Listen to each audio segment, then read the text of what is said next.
So welcome guys sa ating market update. So review natin yung nangyari for this week, no?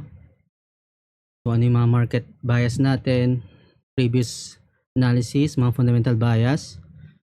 So start tayo dito sa gold market. So since last week, no, bullish bias tayo sa gold based sa fundamentals and market sentiment. So makita natin yung bias natin dito na bullish bias, no? Makita natin yung current price ng gold ay malapit na sa previous all-time high. So kung tingnan natin sa higher time frame, no? So ito yung previous all-time high. Nakita natin yung bullish momentum sa gold price, no? Kung titingnan yung formation ng candle is malakas yung momentum sa mga buyer, no? Kaya nga sabi natin nung previous analysis, no, for this week na kung makita natin yung momentum dito is pataas. Based pa lang sa candle formation and market structure is pataas na tayo sa gold. Then naka-align sa fundamentals and market sentiment. Kaya tayo bullish bias sa gold market, no? And makita natin is nag-bullish move pa siya ng 460 pips. And possible i-retest tong all-time high sa 2790, no? Key level. And Friday na, no? Take note, possible na mag-consolidate na lang yung price dito sa taas. Then possible next week is i-retest yung all-time high. Possible na mag-form ng bagong all-time high, no?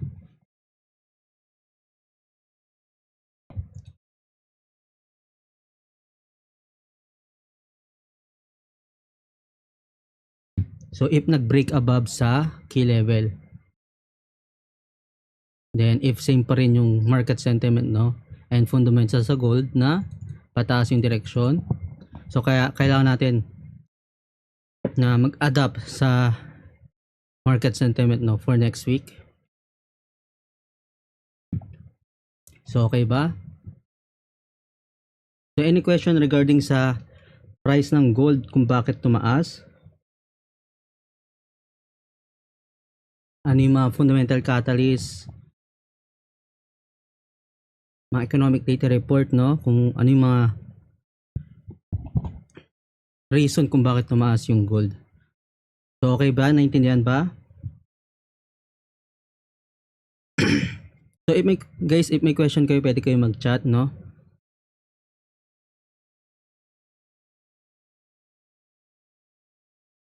So makita natin sa gold price, ilang weeks, ilang months na tayo na bullish bias since previous year, no, na nagkaroon ng geopolitical tension nung 2023, 2024.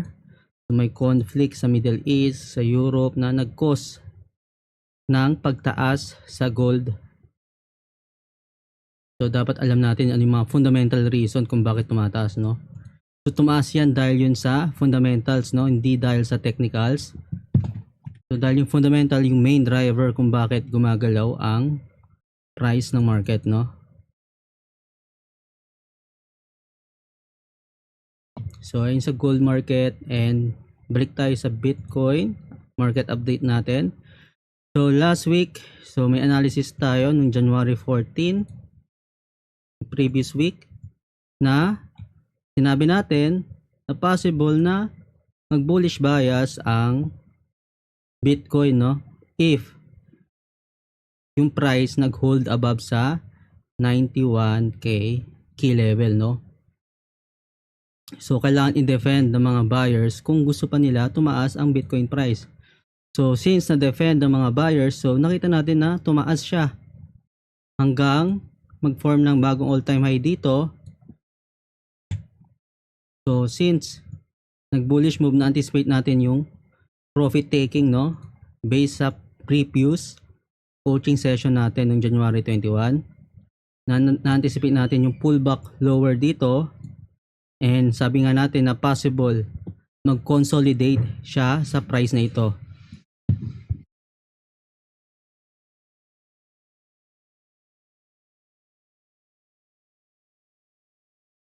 Okay, naintindihan ba guys? Na makita natin yung ranging dito sa price, no? Na wala siyang masyadong direksyon. So, hindi tayo bearish bias, hindi rin tayo bullish bias, no?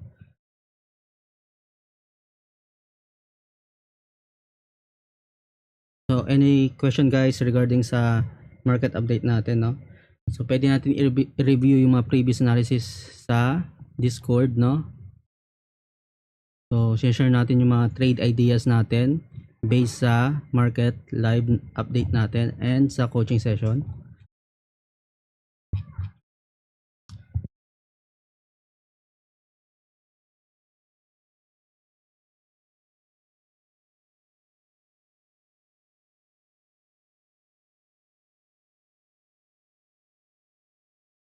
Dito guys sa gold analysis natin nung January 14, no?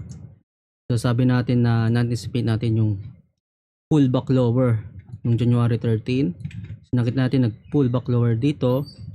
Then na-anticipate natin na possible na mag-hold above sa 2660 key level sa gold.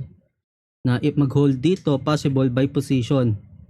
Then break above sa 2675 key level. Then kung titingnan natin yung price ng gold na yon is tumaas na siya. So balik tayo sa 4 time frame. So ayan. So nag-break siya dito sa 2675. Nag-break above sa 2710. And right now, malapit tayo sa previous all-time high na possible i-retest yan for next week. Then for next week, possible na mag-profit taking or pull back lower or diretso lang pataas, no? Depende sa market sentiment next week, no? Depende sa fundamentals. Na possible na tuloy-tuloy yung pagtaas na ito if mag-hold above sa key level na ito. Then dun possible mag-form ng bagong all-time high. Then dito yung Bitcoin analysis natin nung January 14. Sabi nga natin na kailangan i-defend ng mga buyers yung 91k key level, no, sa 4 time frame. And sa USD analysis, so na-anticipate natin yung pullback lower dito.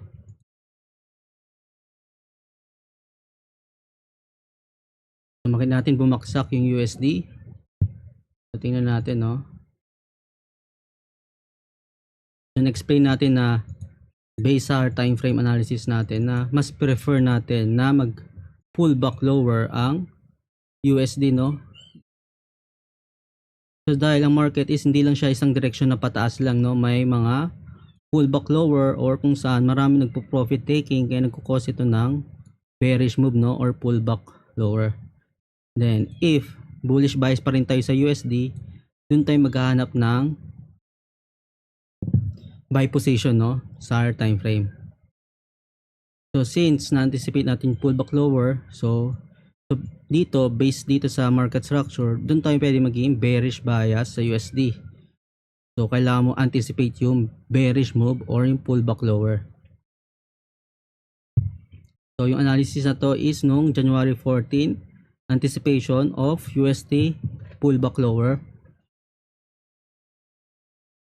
Okay guys, ayan yung market update natin for this week. So any more question regarding sa gold, USD and Bitcoin, no?